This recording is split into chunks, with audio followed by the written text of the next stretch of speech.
भारत के ये 12 शहर क्या समुद्र में समा जाएंगे? जी हाँ दोस्तों, जलवायु परिवर्तन के कारण देश के इन शहरों में जमीन धंसने या जलमग्न होने का खतरा बना हुआ है। आज हम आपको नासा की उस रिपोर्ट के बारे में बताएंगे जिसमें सदी के अंत तक देश के 12 तटीय शहरों के धंसने और जलमग्न होने का खतरा बताया था। इस खतरे की जानकारी जलवायु परिवर्तन पर अंतर सरकारी पैनल (IPCC) की अगस्त 2021 में आई एक रिपोर्ट में दी गई थी। IPCC ने समुद्र स्तर के पूर्वानुमान बनाने के लिए उपग्रहों और जमीनी उपकरणों के डेटा के साथ साथ विश्लेषण और कंप्यूटर सिमुलेशन का उपयोग किया था। नासा ने भी इसकी एक विस्तृत रिपोर्ट जारी की थी।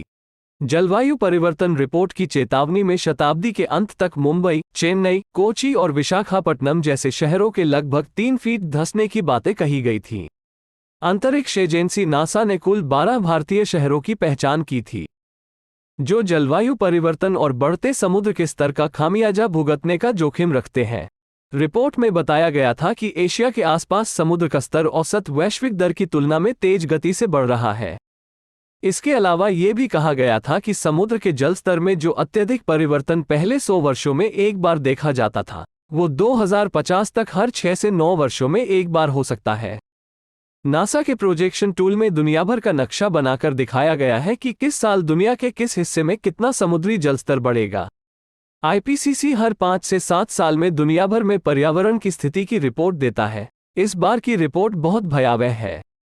ये पहली बार है जब नासा ने पूरी दुनिया में अगले कुछ दशकों में बढ़ने वाले जलस्तर को मापने का नया टूल बनाया है। ये टूल दुनिया के उन सभी देशों के में समुद्री जलस्तर को माप सकता है जिनके पास तट हैं। 1 से 3 फीट तक धंस सकते हैं ये शहर कांडला, ओखा, भावनगर, मुंबई, मोरमुगांव, मैंगलोर, कोची, पारादीप, विशाखापट्टनम, चेन्नई, तुतीकोरिन, इन सभी शहरों के डूबने का खतरा बना हुआ है। तमिलनाडु में चेन्नई सबसे अधिक प्रभावित होने की उम्मीद है, जहां राज्य के अन्य तटीय क्षेत्रों जैसे चिदम्बरम, महाबलीपुरम, कल्पक्कम, मरक्कनम, चुनाम्पेट, थिरुपोरा, वेलाचेरी में समुद्र के स्तर में वृद्धि के कारण बाढ़ आने का खतरा है। रिपोर्ट के मुताबिक भारत की वित्तीय राजधानी मुंबई जलवायु परिवर्तन से सबसे बुरी तरह प्रभावित तटीय क्षेत्रों में से एक होगी। आने वाले कुछ दशकों में लगभग 65% मुंबई पर जलमग्न होने का खतरा है। पर्यटन के लिए मशहूर तटीय राज्य गोवा के समुद्र के स्तर में भी 2050 तक काफी वृद्धि देखी जाएगी। रिपोर्ट में कहा गया है कि मापुसा, चोराव द्वीप, मुलगांव, कोरलिम, डोनग्रिम जैसे क्षेत्र सबसे अधिक प्रभावित होंगे। पश्चिम बंगाल की राजधानी कोलकाता भी समुद्र के स्तर में वृद्धि से प्रभावित होगी। रिपोर्ट में यहां के बारानगर, राजपुर, सोनारपुर और हावड़ा के आसपास के क्षेत्रों जैसे संतरागाछी, बालेटिकुरी सहित शहर के अधिकांश क्षेत्रों के डूबने की आशंका जताई गई थी। हर साल दुनिया भर से 4000 करोड़ टन कार्बन डाइऑक्साइड का उत्सर्जन होता है। यह उत्सर्जन धरती पर मौजूद इंसानों की वजह से हो रहा है। अगर इसे हमने 2050 तक घटाकर 500 करोड़ टन तक नहीं किया तो ये हमारे लिए घातक साबित हो जाएगा। लेकिन वर्तमान गति से चलते रहे तो साल 2050 तक प्रदूषण, प्रचंड गर्मी, बाढ़ जैसी दिक्कतों का आना दोगुना ज्यादा हो जाएगा। इसे रोकना जरूरी है, नहीं तो अगली पीढ़ियों को एक बर्बाद धरती मिलेगी।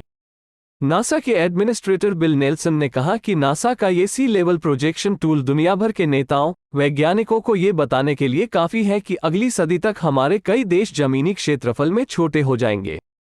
क्योंकि समुद्र का जलस्तर इतनी तेजी से बढ़ेगा, उसे संभाल पाना मुश्किल होगा। हमें पर्यावरण को ध्यान में रखकर विकास करना होगा, नहीं तो उदाहरण सबके सामने है। कई द्वीप डूब चुके हैं, कई अन्य द्वीपों को समुद्र अपनी लहरों में निगल जाएगा। पर्यावरण सुधार के लिए अपना योगदान नीचे कमेंट सेक्शन में जरूर बताएं। वीडियो में बने रहने के लिए आपको दिल से धन्यवाद।